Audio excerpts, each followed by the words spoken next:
Welcome sa aking YouTube channel, Sir MTV.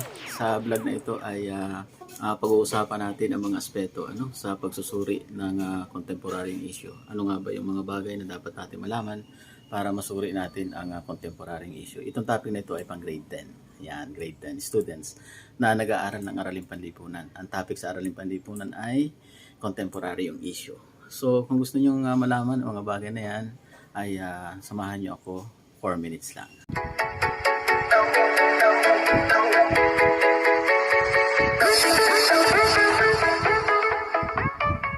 Okay, so ang una na aspeto sa pagsusuri ng contemporary issue ay ang kahalagahan ng issue. So kapag may mga issue, mga pangyayari na nagaganap sa ating kapaligiran, dapat malaman muna natin ito ba'y mahalaga. Kakaiba yan sa chismis, tulad ng sinabi natin ang pag-aaral ng contemporary issue ay hindi natin diyan na isasama ang chismis. So hindi yan mahalaga. So titingnan natin yung issue, ito ba ay mahalaga. At syempre katulad na pag-aralan natin doon sa vlog ko dati, kung napanood ninyo ay dapat ang issue ay may epekto sa ating lipunan. Para masuri natin ang contemporary issue, kinakailangan ito ay mahalaga.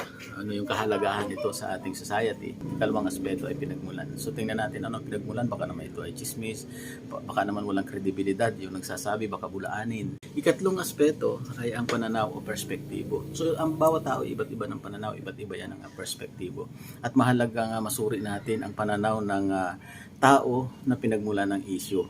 So baka yan ay bias at kung ano-ano pang nakakaapekto sa kanya sa pagsabi ng mga pangyayari. So dapat tayo dito ay mapanuri. Ikaapat na aspeto ay mga pagkakaugnay. So titingnan natin yung mga pagkakaugnay ng issue. Baka yan ay gawa-gawa lamang ng mga nagkwento. So dapat mapanuri tayo sa pag-aaral ng contemporary issue. Ikalima ay ang personal na damdamin. Alam niyo ang mga nagkakwento, ang mga pinagmumulan ng kwento ay laging apektado yan ang kanyang damdamin.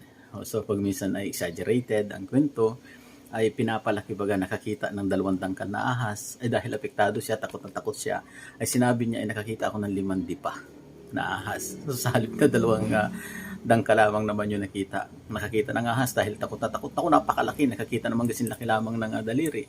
So sa kwento niya, dahil takot na takot siya, ay talagang nakakita ako ng ahas, talagang kasing laki ng braso.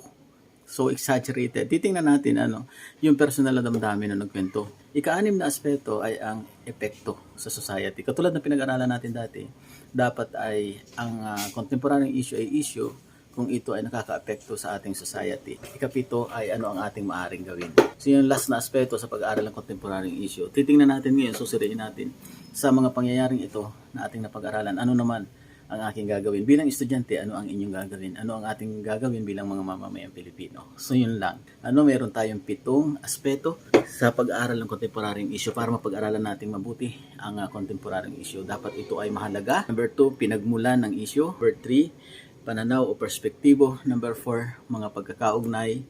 Number 5, personal na damdamin. 6, ano ang epekto.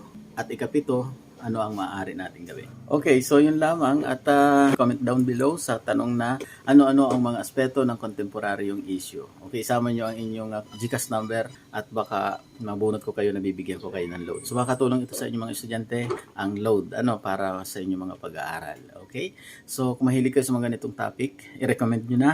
Mag-subscribe na kayo at pindutin nyo na ang notification bell button para lagi kayong updated sa mga videos na aking upload. Thank you so much!